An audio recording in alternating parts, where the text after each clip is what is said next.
Martin Regard, bonjour. Bonjour. Bienvenue au Buzz Media Orange Le Figaro. Vous êtes le directeur général de Dailymotion France. Et alors, Dailymotion va organiser avec le Lab d'Europe 1, Yahoo.fr et le Nouvel Obs un débat, pratiquement le seul, qui va être sur Internet. Ça sera vendredi prochain, donc veille du premier tour. Débat entre plusieurs candidats du premier tour, donc M. Bayrou, Mme Le Pen et éventuellement M. Mélenchon. Vous avez réussi à les convaincre comment ?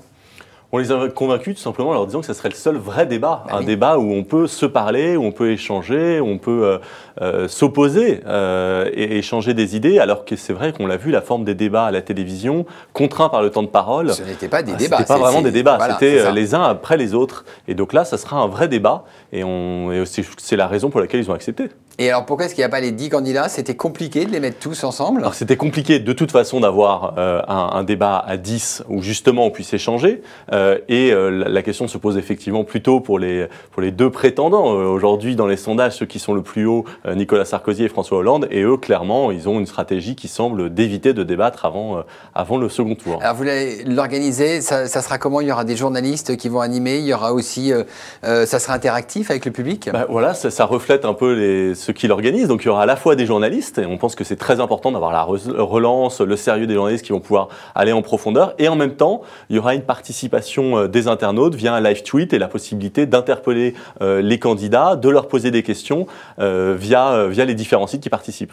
Alors, ça sera sur Internet, sur le site de Dailymotion. Est-ce que Internet est soumis aux mêmes règles de stricte égalité de temps de parole? Non, et c'est évidemment ce qui rend possible l'organisation d'un tel débat, parce que si on devait chronométrer à la seconde près, je ne suis pas sûr qu'on pourrait l'organiser comme ça. Et effectivement, nous, aujourd'hui, nous ne sommes pas soumis à ces règles d'égalité stricte du temps de parole. C'est quelque chose, d'ailleurs, qu'on avait soulevé dans un rapport sur la télévision connectée, puisque ça me paraît aujourd'hui assez étrange qu'il y ait des règles qui soient aussi différentes à l'heure de la télévision connectée. Donc on peut retrouver ces vidéos évidemment aussi sur le poste de télévision.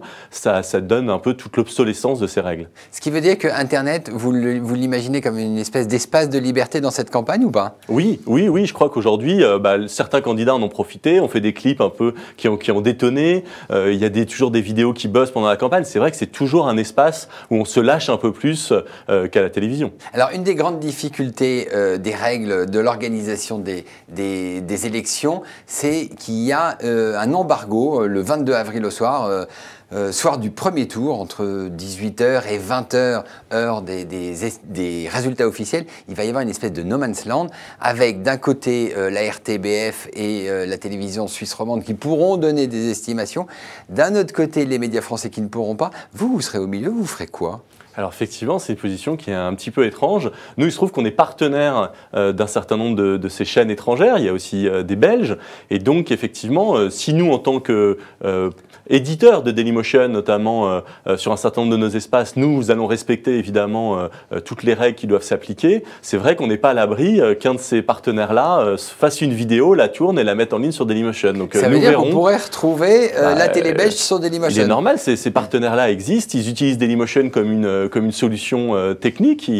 C'est nos partenaires de tous les jours, donc je ne vois pas pourquoi ils arrêteraient de l'utiliser spécifiquement ce jour-là. Et là, juridiquement, ça sera quoi la responsabilité de Dailymotion? Dailymotion est un hébergeur, il n'est pas responsable des vidéos qui sont mises en ligne par nos partenaires. C'est eux qui prennent évidemment cette responsabilité. Alors, en 2007, vous aviez déjà fait parler de vous en organisant avec BFM le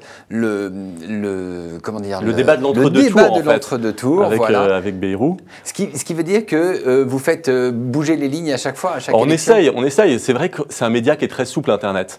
Finalement, aujourd'hui, on peut en parler aussi, là, voilà, on fait de la vidéo chez Le Figaro, c'est très facile de monter en vidéo, finalement. Et donc, la possibilité que ça laisse d'organiser des débats, d'échanger, avec maintenant la nouveauté qui est la nouveauté du direct, permet de faire beaucoup plus de choses dans des formats beaucoup moins contraints que la télévision. Alors, ce qui veut dire qu'à l'heure des réseaux sociaux, toutes les règles un peu contraignantes, elles sont totalement obsolètes. Vous imaginez que la prochaine élection, tout ça aura sauter? Moi, je le souhaite en tout cas. Et je pense qu'effectivement, il n'est pas normal que Déjà, je pense que les Français regrettent de ne pas avoir de vrais débats et qu'on voit finalement que ces règles, elles ne sont pas bonnes pour la démocratie. On est à peu près les seuls en Europe à avoir des règles comme ça. Et même dans le monde, on ne peut pas dire que les autres pays ne soient pas démocratiques. Donc je pense qu'en tout cas, en démontrant par l'absurde à quel point elles sont inapplicables, je souhaite que pour la prochaine présidentielle, les chaînes de télévision aient aussi plus de latitude pour organiser des débats. Mais est-ce qu'il faut que pour autant, il n'y ait aucune règle? Non, mais je pense qu'on peut arriver à avoir des règles comme on a d'ailleurs dans les pré-campagnes,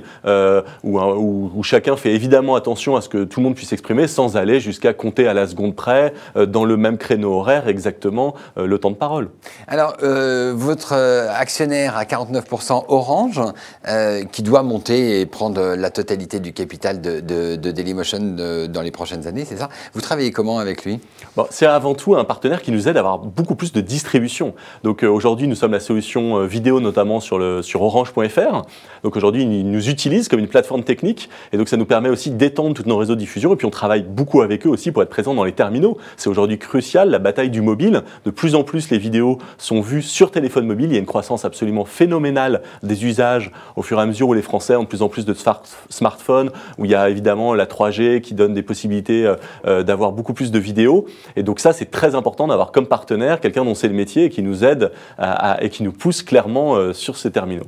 Très bien, nous regarderons donc le débat sur Dailymotion vendredi prochain, c'est à 11h, c'est ça? C'est à 11h. Et ça va durer 1 heure, 1 heure et demie. 1 heure, 1 heure et demie. Très bien, Martin Regard, je vous remercie. Merci. Et nous nous retrouvons lundi avec un nouvel invité. Merci.